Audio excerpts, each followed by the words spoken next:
Hello guys, এখন দুপুরবেলা। তো মা মাথায় তেল দিয়ে দিচ্ছে, কারণ আমার পুরো হাতটা অপারেশনের পর থেকে আর উপরে ওঠে না। তো নিজের খাওয়াটাও খেতে পারি না, তো সবই মা করে দেয়। আর এখন তেল দিয়ে মা বলছে চুল শুকিয়ে গেছে, তাহলে চুলটা বেঁধে দিই। তো আমিও বললাম যে হ্যাঁ মা, চুলটা বেঁধে দাও, মুখে আসছে। ছোট ছোট চুল থেকে একটু বড় হয়েছে, তো সেটাও মায়ের যত্নই চুলটা তাড়াতাড়ি বড় হচ্ছে। তো যখন থেকে অপারেশন হয়েছে পা তো গেছে, তারপর আস্তে আস্তে আস্তে আস্তে দেখছি যে হাতও মানে ড্যামেজের দিকেই যাচ্ছে। ভালো কিছু দেখতে পাচ্ছি না আশা, কিন্তু তাও ফিজিওথেরাপিটা বন্ধ, যাওয়া হচ্ছিল, তাও ফিজিওথেরাপিটা এখন বন্ধ। তো দেখা যাক কী হয়, কত দূর কী হবে জানি না। কেউ বলছে ফিজিওথেরাপি করিয়ে যেতে হবে, আর কেউ বলছে ফিজিওথেরাপি করেই বা কী লাভ হয়েছে, এতদিন তো ফিজিওথেরাপি করা হয়েছে।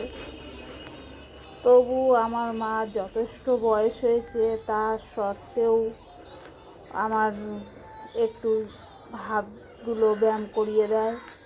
কোনো মা বাবা তো চাইবে না যে এরম একটা মেয়ে পড়ে থাকুক।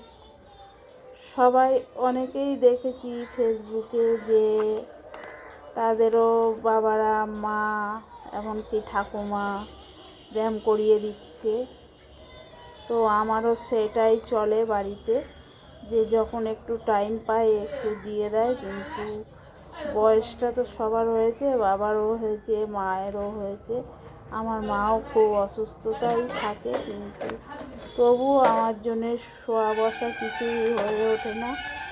তো আমার পিছনে খুবই খাটতে হয়, স্নান করানো থেকে শুরু করে তারপর সব সব কাজটাই আমার করে দিতে হয়।